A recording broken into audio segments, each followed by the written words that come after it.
Fin education with संतोष में आज हमारा शेयर मार्केट कैसा परफॉर्म किया, कल कैसा परफॉर्म कर सकता है और राष्ट्रीय और अंतर्राष्ट्रीय घटनाओं का हमारे शेयर मार्केट पर क्या प्रभाव चल रहा है, वो सबका हम डिस्कशन करते हैं। तो चलिए अपना डिस्कशन शुरू करते हैं। देखिए, कल हमारा CPI का डेटा आया, राइट, और डेटा पॉजिटिव आया। ठीक है, मार्केट के लिए पॉजिटिव होना चाहिए और आज मार्केट भी उसको पॉजिटिव रिएक्ट किया। ठीक है, दोपहर तक मार्केट हमारा पॉजिटिवली रिएक्ट कर रहा था। अच्छा, दोपहर तक मार्केट बुलिश था। ठीक है, ये तो इजीली एंटिसिपेटेड हम लोग कल ही कर लिए थे कि आज मार्केट बुलिश होगा। ठीक है, उसका 2 रीज़न था। पहला कि जो CPI का डेटा आया था वो, और दूसरा एक टेक्निकल बाउंस बनता था, राइट, क्योंकि मार्केट कई दिन से लगातार फॉल कर रहा था। तो मार्केट वन वे नहीं चलता है, मार्केट पहले गिरता है फिर ऊपर जाता है फिर गिरता है। ठीक है, ऐसे मार्केट का वे ऑफ कमिंग होता है। ठीक है, तो मार्केट का एक टेक्निकल बाउंस बन रहा था, टेक्निकल बाउंस आया भी, और हो सकता है कि अभी मार्केट थोड़ा सा टेक्निकल बाउंस दिखाने की कोशिश करे 1-2 दिन तक। हो सकता है मार्केट यहाँ से बुलिश रहे। अच्छा, अब आते हैं कि आज मार्केट तो दोपहर तक बुलिश था, लेकिन उसके बाद ऐसा क्या हुआ कि मार्केट ने फिर वहाँ से करेक्ट करना शुरू कर दिया था। देखिए, आज दोपहर में न्यू इनकम टैक्स का बिल हमारे पार्लियामेंट में पेश हुआ था। बिल में ऐसा क्या हुआ जिसकी वजह से मार्केट बेरिश हो गया।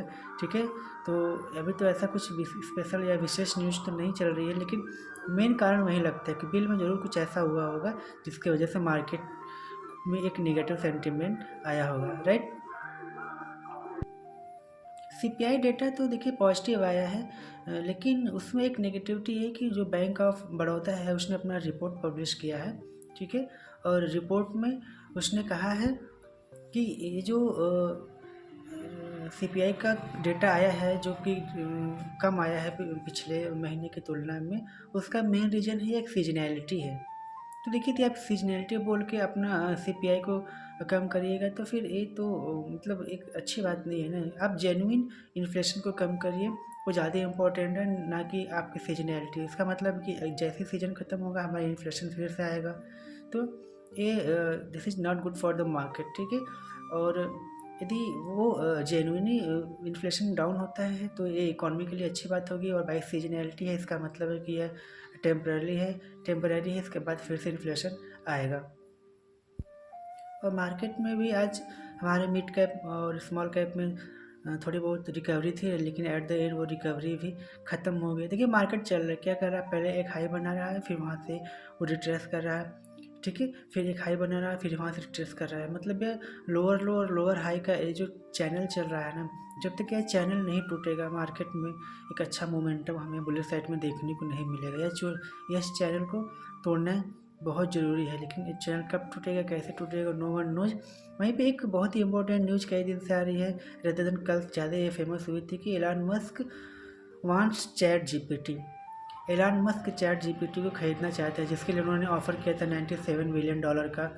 तो देखिए, एलन मस्क बहुत ही एक एग्रेसिव बिजनेसमैन है। ठीक है, और उनके जो विजन होते हैं बहुत ही लॉन्ग टर्म और बहुत ही कंसंट्रेट होते हैं। तो उन्होंने जब एक्स को परचेज किया था, ठीक है, ट्विटर को जब उन्होंने परचेज किया तो कोई नहीं जानता था कि वो क्यों परचेज कर रहे हैं, लेकिन उन ट्विटर को परचेज करने के पीछे उनका मेन मोटिव था कि उनको डोनाल्ड ट्रंप को प्रेसिडेंट बनाना था। तो उन्होंने ट्रंप को वहाँ से प्रेसिडेंट बनाया। एक्स से पता चलता है कि लोगों की आइडियोलॉजी किधर है, लोग क्या सोचते हैं। ठीक है, लोगों का कम्युनिकेशन किस टाइप का हो रहा है, जहाँ से वो व्यू लेके, और यह व्यू ट्रंप को प्रेसिडेंट बनाने में काफ़ी हेल्प किया था। तो अब उनका नेक्स्ट स्टेंस आ रहा है कि ही वांट्स ChatGPT। तो अब वो ChatGPT क्यों खरीदना चाहते हैं, उनके दिमाग में क्या चल रहा है। तो जाहिर सी बात है कि एक कोई बहुत बड़ी प्लानिंग होगी उनके पीछे, तभी वो ChatGPT को $97 बिलियन में खरीदने की अपनी योजना कर रहे हैं। तो देखिए, जो ChatGPT का बिजनेस होता है ना, वो लोगों को प्रोडक्टिविटी में हेल्प करता है, राइट। वो एक AI ओपन AI प्लेटफॉर्म है। ठीक है, जहाँ से लोग अपने प्रोडक्टिविटी को इंक्रीज करने की कोशिश करते हैं। तो शायद एलन मस्क अब ये जानना चाहते हैं कि लोग क्या कर रहे हैं, राइट, या उनकी प्रोडक्टिविटी किस डायरेक्शन में मूव कर रही है। ठीक है, शायद वहाँ से एक वो वर्ल्ड पे एक जो लोगों की क्रिएटिविटी है उस पर कंट्रोल लाने की कोशिश कर रहे हैं। तो शायद इसके पीछे बहुत ChatGPT बहुत हेल्प करती है। आप वहाँ से कोई किसी भी काम को बहुत इजीली वे से आप समझ सकते हैं, राइट। तो अब देखना ये है कि वो ChatGPT क्यों परचेस करना चाहते हैं। वैसे ChatGPT ने के फाउंडर ने मना कर दिया है कि हम इसको नहीं बेचेंगे, ठीक है। तो और एक इम्पोर्टेंट न्यूज़ ये भी है कि अडानी ने श्रीलंका से बाहर होने का प्लान किया है। बाहर इन द सेंस कि वहाँ पे जो उनकी 2 विंड रिन्यूएबल एनर्जी का प्रोजेक्ट चल रहा था वो उसको बंद करेंगे।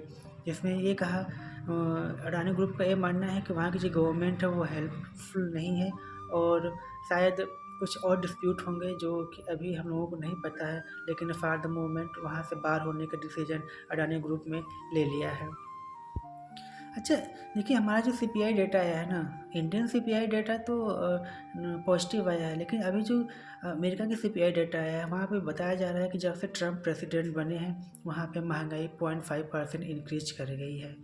तो अमेरिका के लिए अच्छी बात नहीं है कि ठीक है, क्योंकि यदि वहाँ का इन्फ्लेशन बढ़ेगा तो जो फेड का रेट कट करने का उनका इंटेंशन था शायद वो ठंडे वास्ते में चला जाए।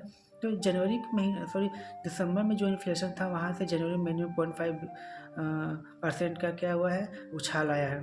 तो अब ये बहुत ही कॉशियस होने वाली बात हो जाएगी, क्योंकि यदि वहाँ पे इन्फ्लेशन बढ़ता रहा तो जो एक रेट कट का दौर चल रहा था शायद वो एक वहाँ पे स्थिति अब वहाँ पे आगे कट करने की उम्मीद पे शायद अब कोई महत्वपूर्ण डिसीजन ना बने, ठीक है। तो और कुछ तो ऐसा चल नहीं रहा है और बाकी जैसे मार्केट चल रहा है वैसे ही हम लोग रिएक्ट कर रहे हैं।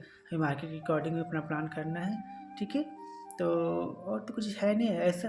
तो ये चलिए वीडियो को यहीं तक रखते हैं, फिर कल मिलते हैं। वीडियो अच्छी लगे तो लाइक जरूर कर दीजिएगा। चलिए तब तक के लिए थैंक यू।